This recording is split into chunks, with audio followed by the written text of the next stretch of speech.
start the recording. Good morning, good afternoon, or good evening, whatever time zone you're in. Welcome back to Sip&Talk. Oh, it is great to be back. Sip&Talkers, grab your coffee or, pour a little wine if it's that time of day for you. I've got a fresh, dangerously strong black coffee right here. Here, pass me your mug. Oh, thanks. Yeah, I definitely need the caffeine today. It's a multi-cup topic for sure. It really is. Today on Sip&Talk, we're tackling a geopolitical puzzle that, on the surface, sounds incredibly warm and, moral when you hear it on the news. Right, but the underlying mechanics of it are just completely ruthless. Exactly. I mean, you hear Western officials, like U.S. Treasury Secretary Janet Yellen is a great example, constantly urging the Chinese government to just treat its people better. Treat them better. Right. And the basic argument she makes is, stop funneling every available dollar into subsidizing massive factories and manufacturing. Take that money, give it to the people, build a social safety net, and let domestic consumption grow. Which makes sense to us, right? Yeah, the people get a better life, the global economy balances out. Yeah. Everyone wins. It sounds like deeply humane advice. The problem is we tend to view that advice through the lens of a free market democracy. Right, our own bias. Exactly. So today, our mission here is to strip away that diplomatic exterior and look at this strictly through the mechanics of authoritarian governance. Just pure governance mechanics. Yeah. We're exploring why letting citizens build wealth, have leisure time, and feel secure is perceived as a literal suicide trap for an authoritarian regime. It's wild to think about. Economic growth actually has to take a backseat to regime security. It's basically a total war on human energy and cognition. It really is. Let's unpack the macroeconomic stakes of Yellen's request first. Mm-hmm. Think about living next to a neighbor who gives his kids the absolute bare minimum calories to survive. Just enough to stay alive. Right. They're hungry, their clothes have holes. Meanwhile, he spends every single penny of his income out in the garage building automated weapons and manufacturing massive crates of cheap gadgets. Okay, I can picture that.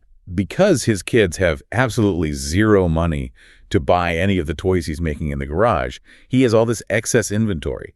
So he just starts dumping all his cheap junk over the fence into your yard.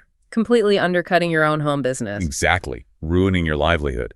When Yellen says, treat your people better, she's basically leaning over the fence and saying, feed your kids so they buy your stuff and stop drowning our markets with your overcapacity. Yeah, and the hard data maps onto that neighbor scenario perfectly. I mean, the state-driven economy pours massive subsidies into state-owned enterprises and the so-called new three industries. The new three. Right, which are electric vehicles, lithium batteries, and solar panels.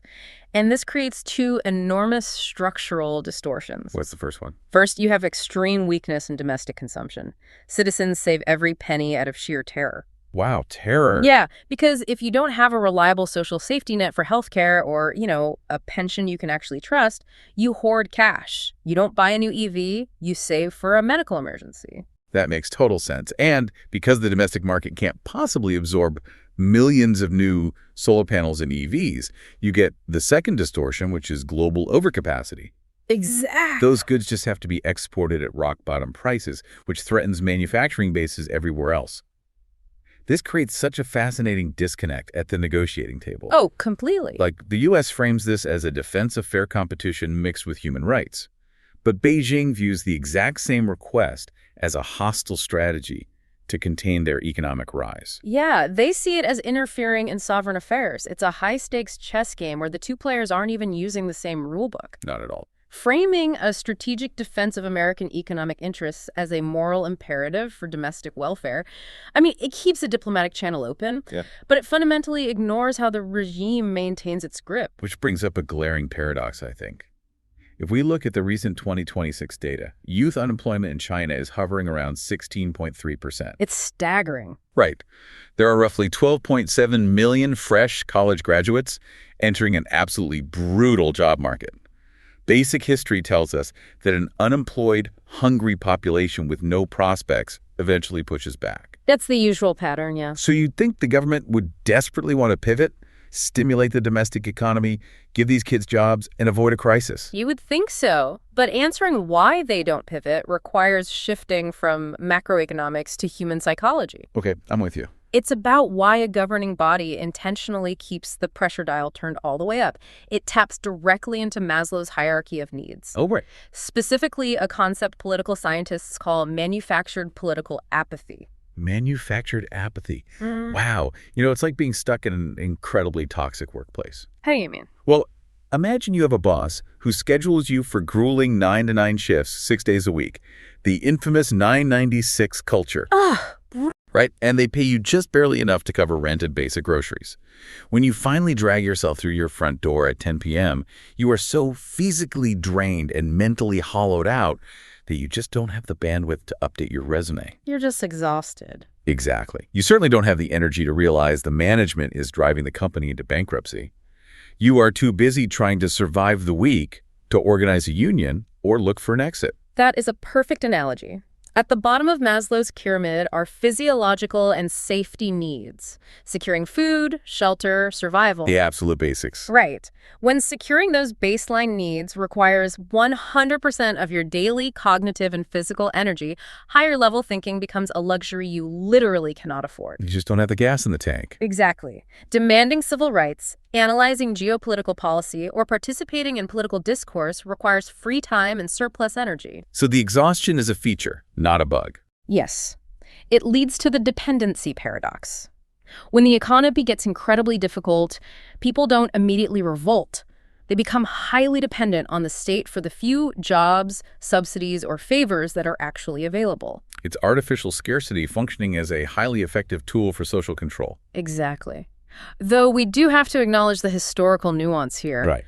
Pushing people to the point of literal starvation, like pushing them completely off the bottom of Maslow's pyramid, that does cause revolution. Because if the population has absolutely nothing left to lose, the fear vanishes and they riot. Precisely. And that is the tightrope the regime walks. They maintain what is essentially a golden line of survival. A golden line of survival. Yeah. As long as the population is kept just slightly above the starvation line, the sheer exhaustion acts as the ultimate social stabilizer. They provide just enough to prevent total collapse, but carefully restrict enough to prevent comfort. Man, building a treadmill of exhaustion like that across a massive population requires infrastructure. It's a systematic blueprint of apathy designed to drain both physical and cognitive resources. It's incredibly complex. It is. It starts with the information environment, right? The Great Firewall. Most people in the West think of it simply as censorship, just blocking Google or a social media platform. Just clicking block, yeah. Yeah, but its real power is that it drastically raises the cost of truth. It does. It creates an asymmetric information landscape. If a citizen wants to find out the unvarnished facts about, say, a local banking scandal or a public health failure, they have to buy a VPN. Right, which risks breaking the law. Exactly. Risk breaking the law, deal with throttled connection speeds, and spend hours cross-referencing banned sites. The friction is just enormous. So finding facts just becomes too exhausting for the average person who is already working a 12-hour shift. Exactly. And because the barrier to entry for truth is so high, human nature naturally seeks the path of least resistance. Which brings us to the endless scroll. Oh, the algorithms. Algorithmic sedation, or what some sociologists bluntly call tittytainment. Tittytainment, wow. Yeah, after that brutal workday, nobody wants to decipher a dense geopolitical manifesto. You want your brain to power down. You just want to numb out. The system floods you with short-form video algorithms providing low-cost, instant dopamine. It fractures the attention span so thoroughly that the capacity for deep, critical reading slowly atrophies. And while the mind is being sedated, the body is being tethered economically. We see heavy reliance on long-term debt. Like those 30-year mortgages for apartments that might not even be fully built yet. Exactly. Coupled with that debt is forced involution. Involution is such a fascinating, grim concept. It's not normal capitalist competition. Normal competition is someone inventing a better product to get ahead. Involution is walking up a down escalator. That's a great way to picture it. Like, let's say 10 people are competing for one promotion. Instead of innovating, everyone just agrees to accept less pay and stay at the office 2 hours later. Yeah, it's a race to the bottom. The state extracts massive productivity for pennies, while the citizens drain all their energy just trying not to fall behind. And when you are tethered to massive debt on top of that, you become entirely risk-averse. You have to be. You don't march in the streets if missing one paycheck means losing your home. Debt is a flawless pacifier. And that pacifier is backed up by digital terror. Which is terrifying. It really is. This goes far beyond the traditional secret police knocking on your door at midnight. With the integration of the social credit system and mandatory real-name internet usage, stepping out of line results in digital death. Digital death. Yeah, if your digital ID is flagged for subversive behavior, you suddenly lose the ability to pay for groceries with your mobile app. You can't purchase a high-speed train ticket. You can't secure a bank loan. You just cease to exist in the modern economy. Exactly. The sheer terror of digital erasure enforces a massive, invisible wave of self-censorship. But you can't seal a pressure cooker completely, right? It needs a release valve. This leads to engineered venting. Right. The state actually allows people to rage and vent their frustrations. But strictly at state-approved targets. You are allowed, even encouraged, to go online and express furious, righteous anger at a foreign country. Or, tear apart a celebrity who got caught in a tax scandal. It gives the population the illusion of political participation and power. Exactly, without a single drop of that anger ever threatening the system itself. Because exhausting the body and restricting the environment only gets you so far. A truly resilient authoritarian system has to hack the mind so that citizens actively police themselves and, more importantly, police each other. It's the cognitive immune system. Yes. Let's look at how this cognitive immune system manifests in everyday life. Sip&Talkers. Imagine your apartment building suddenly loses running water. 3 days go by. You'd be furious. Incredibly frustrated. So you open up the building's group chat and complain. You say, "This is ridiculous. Management needs to fix the pipes." Completely reasonable. Almost instantly, one neighbor replies, "You just don't understand the building manager's grand strategy. They're conducting a stress test for future upgrades. Stop complaining and look at the big picture." Classic. Then another neighbor chimes in and accuses you of being a paid actor from the rival apartment building down the street, sent here to smear your own building's reputation. Oh, of course. And finally, a third neighbor silently screenshots your complaint and reports you to the local authorities for disturbing the peace. You just wanted water to brush your teeth, but within 60 seconds, your own community has painted you as a traitor. That scenario is a perfect, terrifying microcosm of the 3 psychological viruses that operate within this system. What's the first one? The first neighbor represents the national grand chessboard theory. By telling you that you don't understand the grand strategy, the system is infantilizing the public. They treat them like children. Exactly. The underlying message is that the state possesses omniscient wisdom.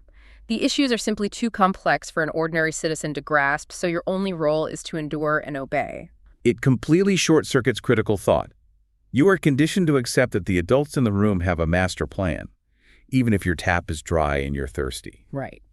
Then the second neighbor deploys the foreign interference narrative. This is the ultimate defensive shield for a government. Because it shifts the blame entirely. Exactly. By accusing you of working for a rival building, all blame is shifted.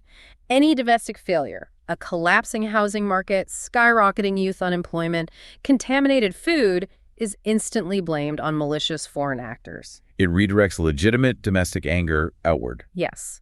The population stops asking, why is our leadership failing us? And instead asks, who from the outside is trying to sabotage us? And then there's the third neighbor, the one who takes the screenshot. That's the most destructive. Atomization through snitch culture. It destroys trust completely. Exactly. When citizens are encouraged to report their colleagues, their neighbors, and their classmates, horizontal trust is annihilated. You can't organize a grassroots movement to demand clean water if you are terrified the person living next door is going to turn you in. You just can't. The state isolates you completely. Yeah. You are surrounded by millions of people, yet you have never been more alone. It's chilling. When you combine systemic physical exhaustion with a hacked cognitive state devoid of horizontal trust, you realize why Yellen's request is dead on arrival. It really is. Asking this regime to treat its people better is asking them to dismantle their own survival mechanism. It brings us right back to the central paradox. Yeah. Why is building a comfortable, wealthy middle class such a non-starter? Well, in political science, there is a concept called modernization theory. Okay, tell us about that. For decades, the West heavily championed this idea. The belief was that if you integrate an authoritarian country into the global economy, open up trade, and help them get rich, a comfortable, educated middle class will naturally emerge. That was the whole idea behind globalization, right? Exactly. The theory assumes that once people's basic survival needs are met, they will inevitably start looking up that Maslow pyramid and demand democracy, a free press, the rule of law, and political accountability. Because once you aren't terrified about where your next meal is coming from, you start caring about your civil rights. Right. And the Chinese Communist Party studied modernization theory meticulously. They looked at the collapse of the Soviet Union and the democratic transitions in other parts of the world. And what did they conclude? Their conclusion was the exact inverse of the West's hope. They recognized that wealth and leisure are fundamentally regime poison. Regime poison. Wow. If you give people a massive social safety net, if they can comfortably work 4 days a week, if they have robust savings and aren't crushed by debt, they're going to sit in coffee shops on a Tuesday afternoon. Yep. And when smart, educated people have free time and financial independence, they start asking dangerous questions. Why can't I vote for my mayor? Why are the government's financial books closed? Where are my tax dollars actually going? Which is the ultimate nightmare scenario for a centralized authoritarian state. Total nightmare. To prevent this, they engage in defensive governance. They must meticulously maintain that golden line of survival. Keep them right on the edge. Exactly. They have to keep the economy functioning just enough to prevent a violent uprising, but keep the populace so heavily burdened by low wages, high housing costs, and brutal work hours that they never develop the mental bandwidth to challenge authority.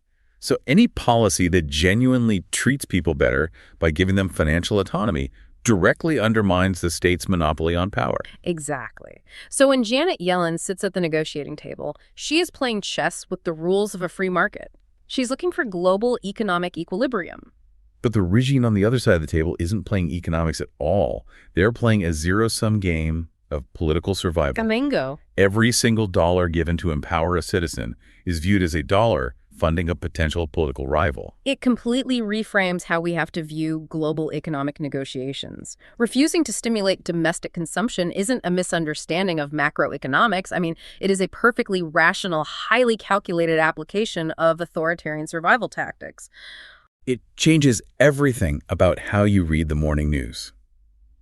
Now, because we've been diving deeply into macroeconomics, state subsidies, and global markets, I do want to throw in a quick disclaimer here. Good idea. Sip&Talkers, we are exploring geopolitical strategy and the mechanics of governance. We are not giving you financial or investment advice today. We definitely aren't. And it's important to keep this grounded. We aren't here to argue absolute moral rights and wrongs. Right. Our focus is unpacking the cold facts, the data, and the raw mechanics of power. We look at this objectively, without prejudice against any nation or its citizens. The people living within these systems are enduring immense pressure, navigating an environment designed to drain them. It's just devastating. It is. Our deepest hope is that no matter where you are in the world, you cultivate and protect your independent critical thinking. You have to be able to see geopolitics for what it actually is, stripped of the diplomatic talking points. Today's topic might feel a bit heavy, honestly. It's intense to realize how systematically human energy and cognition can be harvested and controlled.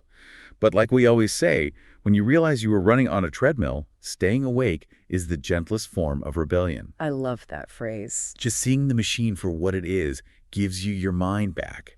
It breaks the cognitive immune system. Awareness really is the antidote. Once you see the architecture of the treadmill, you stop blaming yourself for being exhausted. So true. We'd love to hear what you think about all this. Please share your own observations or thoughts in the comments. Your perspectives are the best tool we have to break down the echo chambers and the algorithms trying to sedate us. We read all of them. We really do. Make sure you subscribe to Sip&Talk so you don't miss our next conversation. And while you're at it, please give a huge shout out and subscribe to our good friend Mickey's YouTube channel, Mickey to Life, for some incredibly fun new travel vlogs. Oh, they are so good. It's the perfect palate cleanser after unpacking authoritarian governance. It is much needed. I'll leave you with one final thought. If this entire system relies on a delicate, terrifying balance of extracting cheap human labor while keeping the population exhausted, what happens when the state perfects AI and automation?